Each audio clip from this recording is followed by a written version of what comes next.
la profesora Emma Hernández, que nos concedió 5 minutos de su tiempo para contestar las preguntas. Vamos a Bien, muy bien, gracias. Bueno, empezamos. Bueno, la ciencia, yo creo que la ciencia es como la magia. No, es la posibilidad de crear. Yo creo que la ciencia es la posibilidad de crear nuevas realidades, de crear conocimiento, de crear objetos, de crear, es todo ese elemento que te permite crear, ¿no? Crear un nuevo mundo, una nueva realidad. Bueno, mi último trabajo está vinculado con una comunidad. Yo trabajo la cuestión de la comunicación y los movimientos sociales.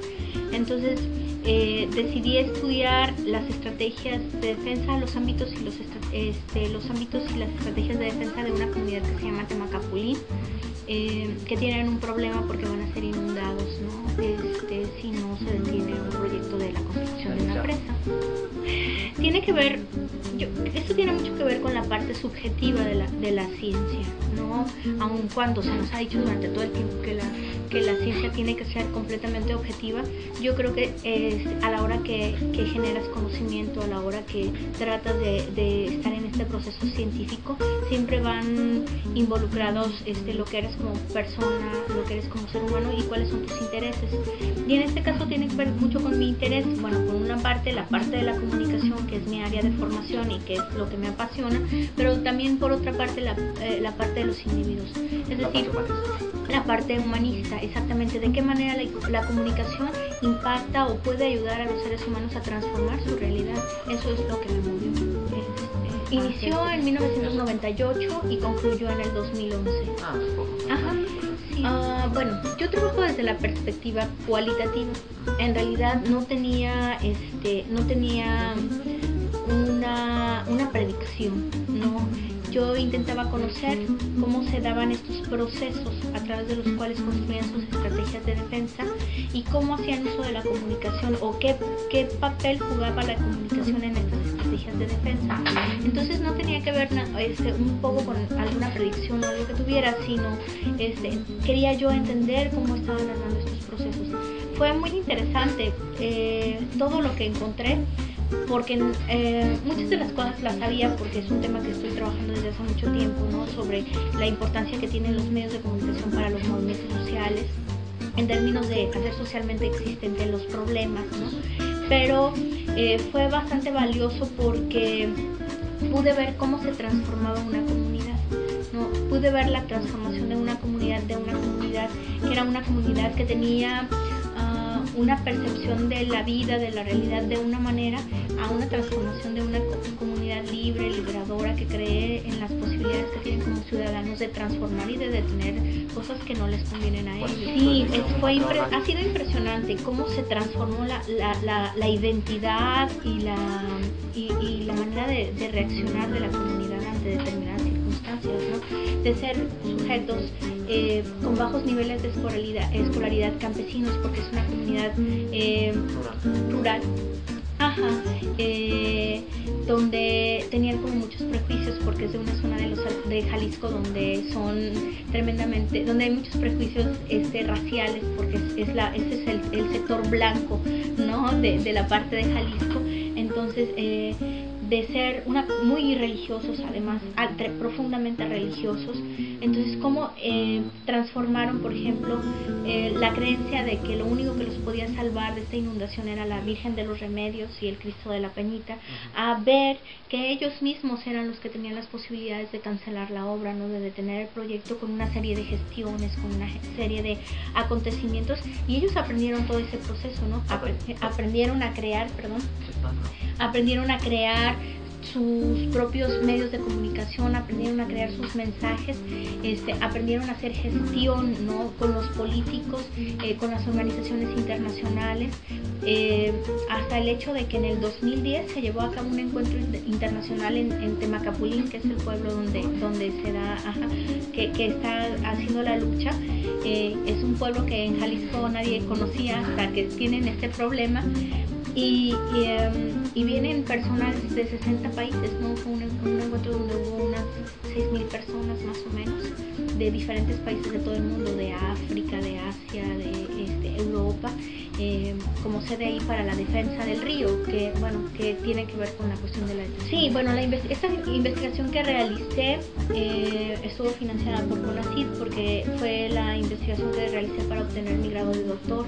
Entonces obtuve los recursos de CONACYT, la beca que me otorgaron durante 3 años. Parte del dinero de esa beca fue para hacer mi trabajo de campo y para dedicarme a hacer la investigación. Ok, en términos teóricos, fundamenté esta cuestión en lo que es el conceptos como el de sociedad civil o el de movimientos sociales, y obviamente el de la parte de la comunicación, el espacio público, los medios como espacio público, como arena de discusión, como arena pública. Y en términos metodológicos yo opté por el tipo de pregunta que me hice, que era entender el proceso, cómo llevaban a cabo, cómo construían sus estrategias de resistencia, y cuáles eran los ámbitos, identificar cómo construían los ámbitos y las estrategias. Mi pregunta me llevó a generar una metodología de tipo cualitativo.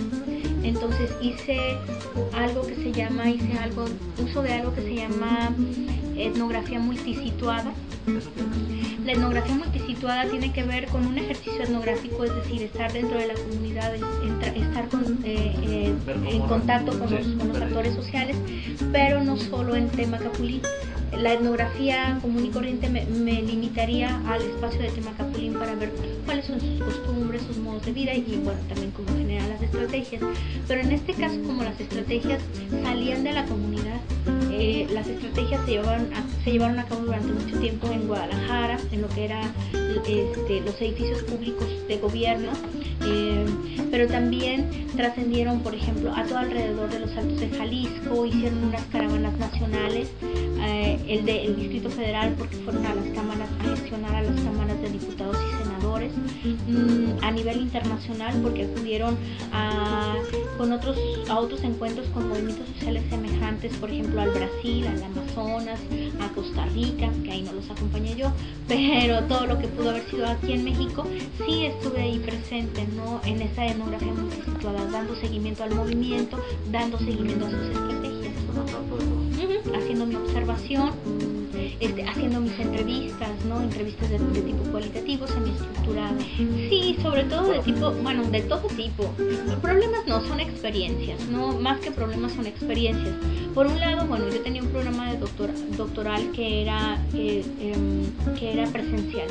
Entonces yo todos los días tenía que estar en clases por la tarde en el doctorado, y Temacapulín me quedaba a 2 horas de Guadalajara, entonces era una población, sí, era un poco la dificultad, ¿no?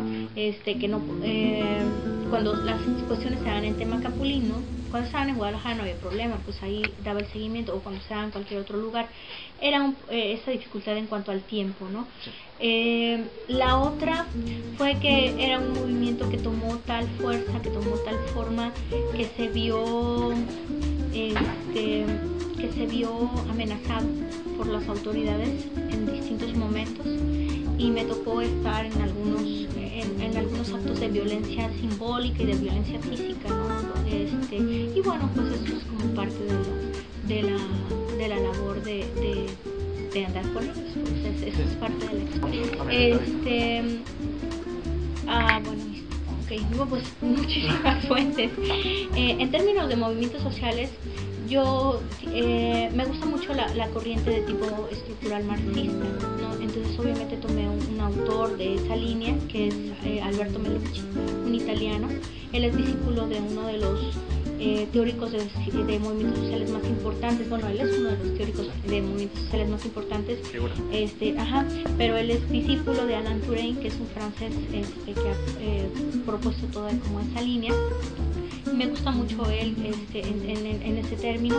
En términos de sociedad civil, Cohen, en cuanto a la cuestión de la construcción de la historia de la localidad, pues muchos cronistas locales y una serie de cronistas, desde la parte ecológica y los movimientos sociales, Manuel Castel, y otros teóricos, ¿no? Y sobre todo mucha de la producción que han hecho los movimientos ecologistas.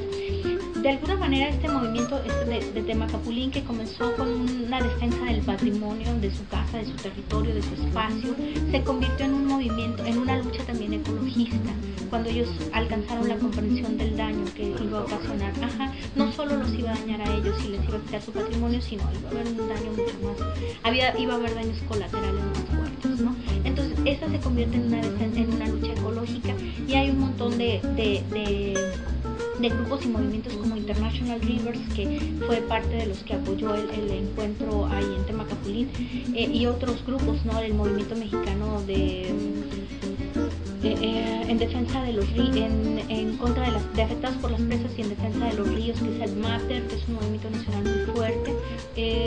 Ellos han generado una serie de conocimientos y de bibliografía bien importante al respecto de los daños y de las consecuencias que tiene el apresamiento de los ríos, ¿no? Bueno, durante su investigación, ¿llegó a publicarse algo de sus notas durante no, fíjate que estuve como muy ocupada de trabajo, a pesar de que se supone que era estudiante de tiempo completo. Como trabajaba en una institución pública, tuve esas limitaciones. Cuando trabajas en las universidades públicas, tienes como muchas facilidades para hacer investigación y para dedicar a prepararte. Cuando trabajas dentro de la universidad privada es un poco más complicado, porque sí, sobre todo, es complicado, ¿no? Entonces había que estar combinando el trabajo de campo y la escuela, ¿no? Todo se lo juntaba. Sí, entonces tuve poco espacio para publicar en ese momento, pero ahorita ya se están publicando algunas cosas. ¿Ahorita cómo nos ven? Bien, pues es que es mucho material, es muy rico. La parte cualitativa y la experiencia etnográfica te da muchísimo material de distintos tipos. Acabo de terminar un documento, acabo de mandar a revisión sobre sociedad civil y derechos humanos, ¿no? Como de alguna manera las estrategias de defensa, además de esta parte comunicativa, tenía que ver mucho o se sustentaban en la defensa de los derechos humanos, ¿no? Adquirían legitimidad en la defensa de los derechos humanos. Entonces estoy mandando a la prensa. Yo creo que deben de ser como muy intuitivos. Obviamente tenemos un montón de trabajo y de sistematizaciones de gente que tiene mucha más experiencia, ¿no? Que nos dice cómo hacer las cosas, pero te das cuenta de que la realidad es un poquito más compleja de lo que te dicen, ¿no? Los casos que o donde han implementado los métodos algunos de los investigadores, ¿no? Entonces deben de seguir su intuición, y claro, lo más importante de todo es saber bien claro qué es lo que buscas. De ahí parte todo. Si tienes claro a dónde quieres llegar, qué es lo que quieres saber, ya de ahí todo lo tienes resuelto, ¿no? Creo que sí. Muchísimas gracias. Y ojalá que haya muchos interesados. Sí, muchas gracias, mucho. Gracias, que les vaya muy bien. Igualmente. Cuídense mucho.